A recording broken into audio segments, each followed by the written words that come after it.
எல்லாருக்கும் வணக்கம். இன்னைக்கு நம்ம பார்க்க போற ரெசிபி பாத்தீங்கன்னா ஃபிஷ் ஃப்ரை தாங்க பார்க்க போறோம். இது பாத்தீங்கன்னா ஜிலேபில வந்து நம்ம ஃபிஷ் ஃப்ரை வந்து ரெடி பண்ண போறோம்.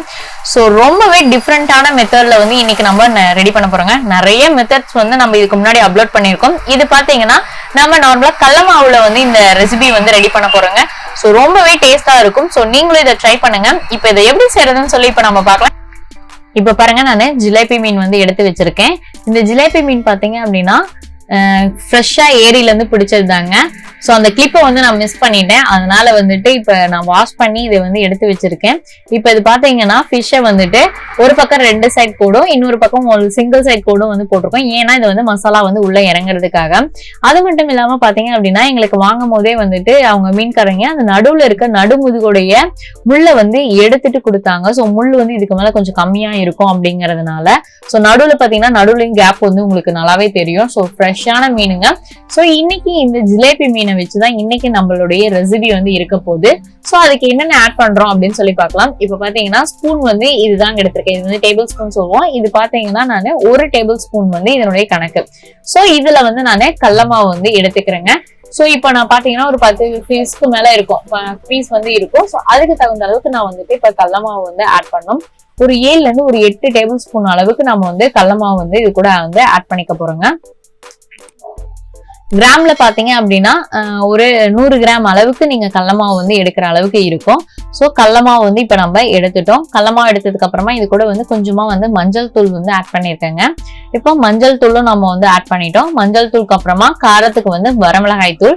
வரமிளகாய் தூள் பாத்தீங்க அப்படின்னா நான் 1 டேபிள் ஸ்பூன் அளவுக்கு நான் வந்து ஃபுல்லாவே ஆட் பண்றேன். அடுத்தது பாத்தீங்கன்னா கொத்தமல்லி தூள். கொத்தமல்லி தூளும் பாத்தீங்க அப்படின்னா 3/4 ஸ்பூன் அளவுக்கு தட்டை போட்டிருக்கேன். அடுத்தது பாத்தீங்கன்னா இதுக்கு தேவையான அளவுக்கு உப்பு, தூளுப்பு வந்து இதுக்கு தேவையான அளவுக்கு நான் தூளுப்பு வந்து ஆட் பண்ணிக்கிறேங்க. இப்ப இது கூட வந்து அடுத்தது பாத்தீங்கன்னா மிளகுத்தூள். மிளகுத்தூள் வந்து ஒரு 1/4 டேபிள் ஸ்பூன் அளவுக்கு நம்ம ஆட் பண்ணிக்கலாம். ஏன்னா வரமிளகாய் தூள் வந்து 1 டேபிள் ஸ்பூன் ஆட் பண்ணிருக்கோம். அடுத்தது பாத்தீங்க அப்படின்னா இஞ்சி பூண்டு விழுது. இதுக்கு தகுந்த அளவுக்கு இஞ்சி பூண்டு விழுது வந்து ஒரு 2 டேபிள் ஸ்பூன் அளவுக்கு நான் இஞ்சி பூண்டு விழுது வந்து ஆட் பண்ணிருக்கேன். இப்ப இஞ்சி பூண்டு விழுது எல்லாமே வந்து நம்ம இது கூட வந்து ஆட் பண்ணிட்டோம்.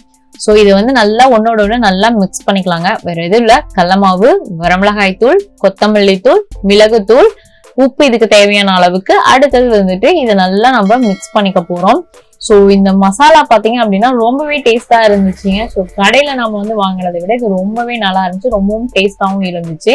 இப்ப இது வந்து நம்மளுடைய மீன் மேல தடவுற அளவுக்கு, நம்மளுடைய பக்குவத்த அளவுக்கு நம்ம வந்துட்டு இதை வந்து லைட்டா ரொம்பவும் தண்ணியாட்டம் இருக்கக்கூடாது, ரொம்பவும் கெட்டியாவும் இல்லாம நார்மல் பதத்துல இருக்கிற அளவுக்கு நம்ம தண்ணி கொஞ்சம் கொஞ்சமா விட்டு வந்து இதை நல்லா நம்ம மிக்ஸ் பண்ணிக்கிறோம்.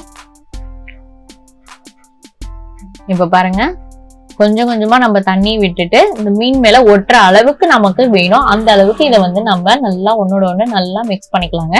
கடைசியா இது கூட வந்து லெமன், ஒரு 1/2 லெமன் வந்து இது கூட நான் வந்து பிழிஞ்சு விடுறேன். பிழிஞ்சு விட்டுட்டு அந்த கொட்டையை வந்து நம்ம எடுத்துடலாங்க. ஸோ 1/2 லெமன், வெறும் லெமன் ஜூஸ் மட்டும் இது கூட வந்துட்டு நான் 1/2 லெமனுடைய ஜூஸ் வந்து இது கூட ஆட் பண்றேன். ஸோ அதுவும் ஆட் பண்ணிட்டு நல்லா இதை வந்து நம்ம மிக்ஸ் பண்ணிக்கலாங்க. இந்த ஸ்டேஜ்ல உப்பு காரம் கரெக்டா இருக்கா அப்படின்னு சொல்லி நம்ம பார்த்துக்கலாம். பார்த்துட்டோம் அப்படின்னா மீன்ல வந்து நம்ம போட்டுக்கலாம். இல்ல உங்களுக்கு உப்பு காரம் கம்மியாகும்னா இந்த ஸ்டேஜ்ல நீங்க ஆட் பண்ணிட்டு அதுக்கப்புறமா நீங்க மீன் மேல நம்ம தடவிக்கலாங்க. சோ இப்ப பாருங்க, எல்லா மீன்லயும் வந்து ஃபர்ஸ்ட் உள்ள போட்டுறணும். அதுக்கப்புறமா மேல அந்த சந்து கேப் எல்லா இடத்துலயும் நம்ம இந்த மசாலா வந்து ஃபுல்லா வந்து அப்ளை பண்றோங்க. இது வந்து ஒரு கை அளவுக்கு தான் இருக்கிறதுனால மீன் வந்து ரொம்பவே ஈஸியா நம்ம வந்து ஃப்ரை பண்ணி எடுக்கிறதுக்கு ரொம்ப ஈஸியா இருக்குங்க. இப்ப பாருங்க, எல்லாத்துக்கும் நானு மசாலா வந்து தடவி எடுத்து வச்சுட்டேன். இப்ப இதுக்கு மேல வந்துட்டு ஒரு 10 to 15 மினிட்ஸ் வந்து இதை விட்டுலாங்க. இது விட்டதுக்கு அப்புறம் நல்லா மசாலா வந்து ஃபுல்லா இதாகட்டும். அதுக்கப்புறமா நம்ம வந்துட்டு எண்ணெயில போட்டு பொரிச்சு எடுக்க போறோம். இப்ப இதுல பாத்தீங்கன்னா ஒரு கடாய் வச்சிருக்கேன். இதுல வந்து ஆயில் வந்து ஆட் பண்ணிருக்கேங்க. சோ ஆயில் வந்து பாத்தீங்கன்னா ரொம்ப அதிகம் இல்லாம ரொம்பவும் கம்மியா இல்லாம நார்மல் அளவுல நான் வந்து எடுத்திருக்கேன். இப்போ ஆயில் வந்து ஹீட் ஆயிட்டு இருக்கு. இப்போ பாருங்க, ஒரு 15ல இருந்து 20 மினிட்ஸ் தாங்க நான் விட்டேன். ஸோ நல்லாவே வந்து இதாயிருக்கு, மீன்ல வந்து மசாலா ஒட்டி இருக்கு. இப்ப இதை வந்துட்டு நம்ம எண்ணெயில வந்து போட்டு பொரிச்செடுக்கலாம். நல்லா ஆயில் ஹீட் ஆனதுக்கு அப்புறம் போடணுங்க. ஆயில் வந்து நார்மல் ஹீட்ல இருக்கும் போது நீங்க போட்டீங்க அப்படின்னா அந்த எண்ணெய் எல்லாமே மீனுக்குள்ள வந்து ஏறிடும். ஸோ அதனால நல்லா ஹீட் ஆனதுக்கு அப்புறமா போட்டீங்கன்னா ஈஸியா சீக்கிரமா ஃப்ரை ஆயிடும். இப்ப பாருங்க, நல்லா ஒரு பக்கம் வந்து நல்லா ஃப்ரை ஆயிட்டு இருக்கு. ஸோ அடுத்த பக்கம் நான் நல்லா திருப்பி விடுறேன். மசாலா எதுவுமே வந்து எண்ணெயில வந்து கலக்காம இருக்குது பாருங்க. ஸோ ரொம்பவும் ஈஸியான மெத்தடு தான். ஸோ நீங்களும் இதை ட்ரை பண்ணி பாருங்க. ரொம்பவே நல்லா இருந்துச்சு. டேஸ்ட்டும் வந்து ரொம்பவே சூப்பரா இருந்துச்சுங்க. நம்ம கடையில சாப்பிட்ற மீனுடைய டேஸ்ட் அளவுக்கு இருந்துச்சு.